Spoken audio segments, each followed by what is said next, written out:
Corrupt and politician are two words that we see together quite often. There's nothing new here. We've seen that for thousands of years, as politics is the second oldest profession. But gold is also associated with crime and cash as well. But there is a big difference between the two. And the irony is not lost on how they are all related. I'm going to talk about it in this video as we explore.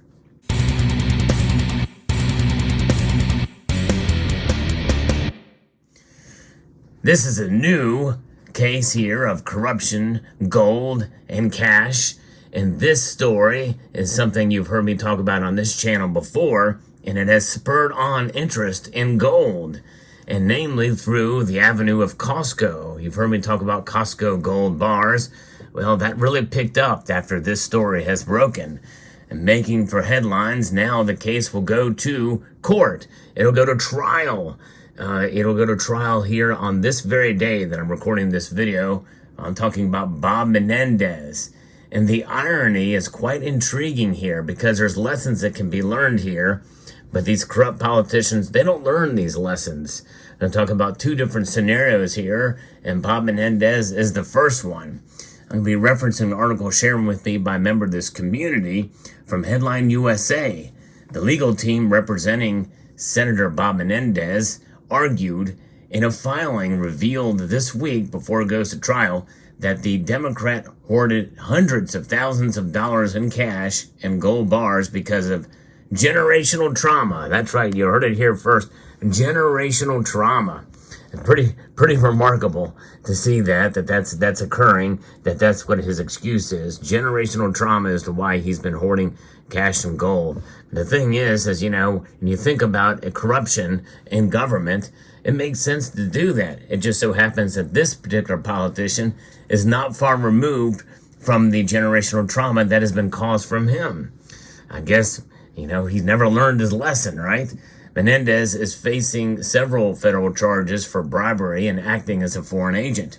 The Justice Department alleged that Menendez sold his influence and received cash, gold, and gifts in return.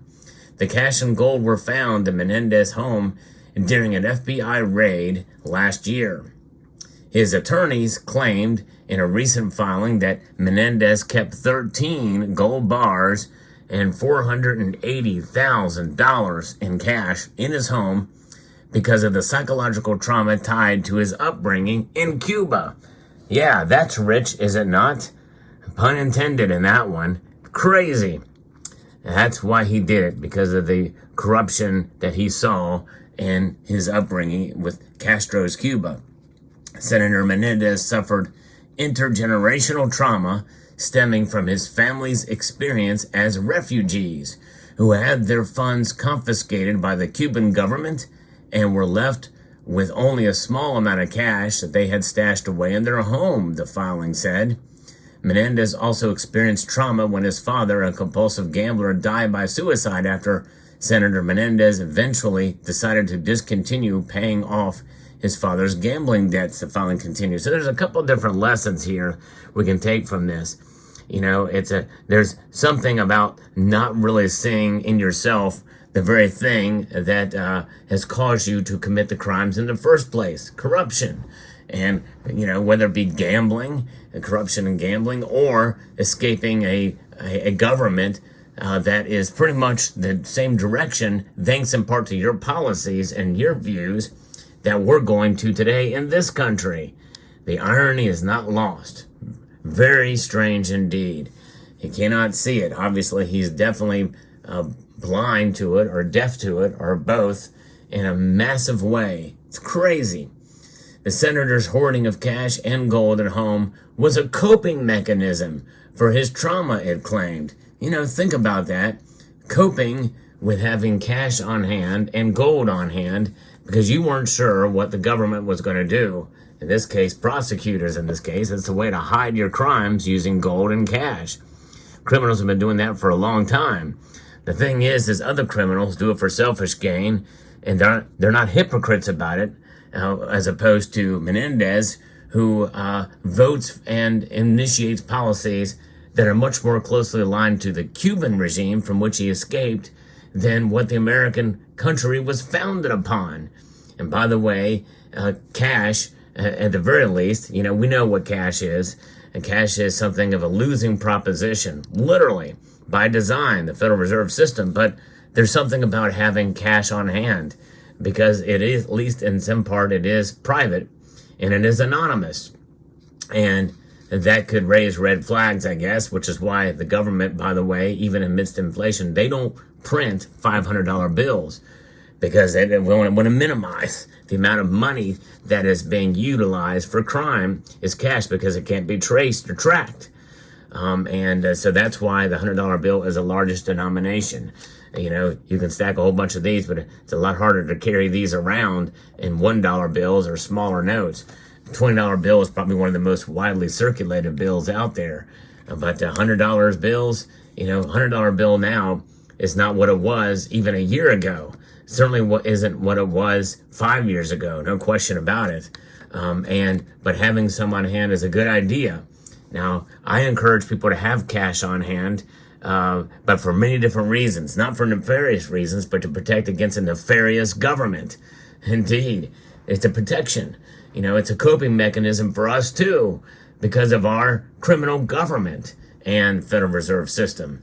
Criminal in the sense that it is legal what they're doing, because it's been codified through legislative, but according to the Constitution, it is criminal. But it's not uncommon for the United States to make laws that directly contradict and go against the Constitution, and that's unfortunate. But that's where we are at, and it's legal.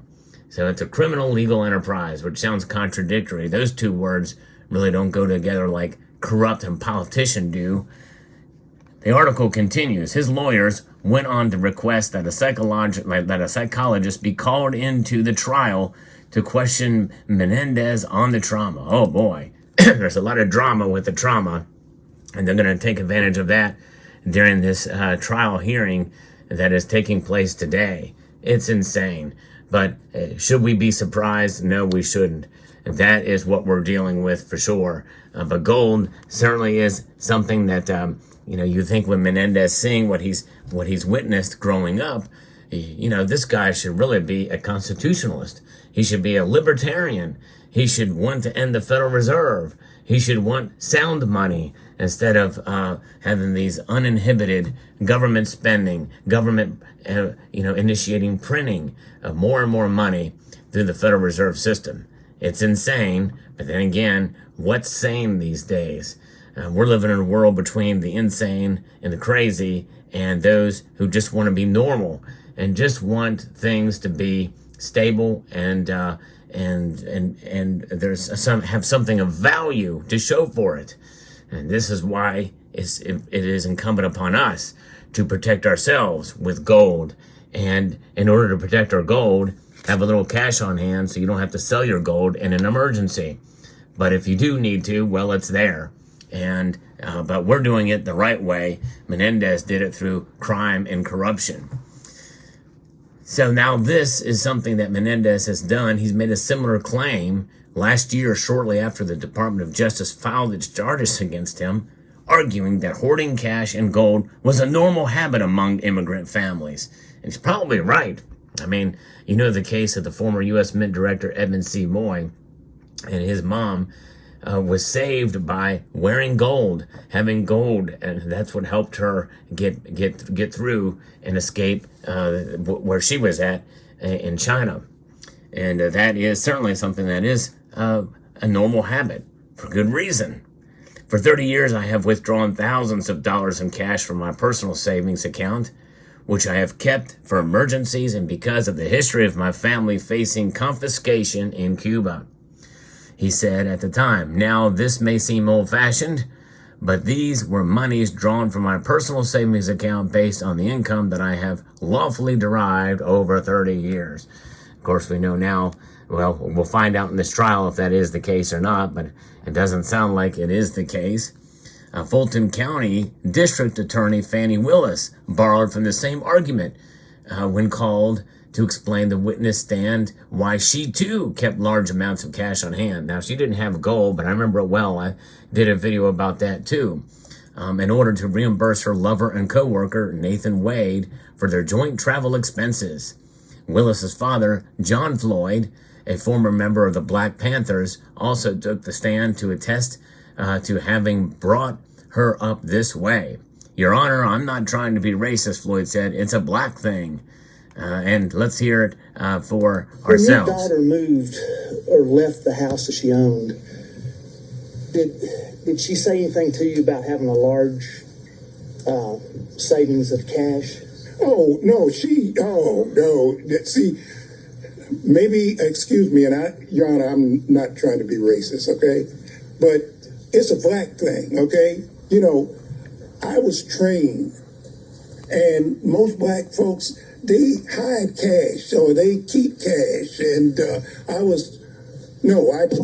trained, you always keep some cash, because I've been places, and just because of the color of my skin, for example, I took a fellowship at Harvard when my daughter was just 3 years old, and I remember going to a restaurant in Cambridge, Massachusetts, and I had a American Express credit card and maybe a Visa or whatever, and I had a lot of what they call traveler's checks. I don't even know if they still have traveler's checks, but traveler's checks. And there was a sign said, you know, with the credit card, for whatever reasons, the man would not take my American Express credit card. So I pulled out my Visa card, and he wouldn't take my Visa card. So then I pulled out my traveler's checks. He said, we don't take checks. Now, these were traveler's checks. This was money. I had a $10 bill. I'll never forget this as long as I live. And he said, the bill for my wife at the time, Fonnie's mother, Fonnie, and myself was like $9.95, and I had a $10 bill. That was all that. I always remember that. So there you have it. They would accept the cash, but not the other forms of payment. So there it is. Cash speaks. It's very fungible, even more than some of these others. So a valuable lesson that can be learned for sure. Many suspect that Willis's purported use of the cash was part of a deliberate effort to defraud Fulton County taxpayers, as she and Wade were possibly writing off their trips and billing them as travel expenses. So yes, if it's untraceable and untrackable, it can be used for nefarious purposes.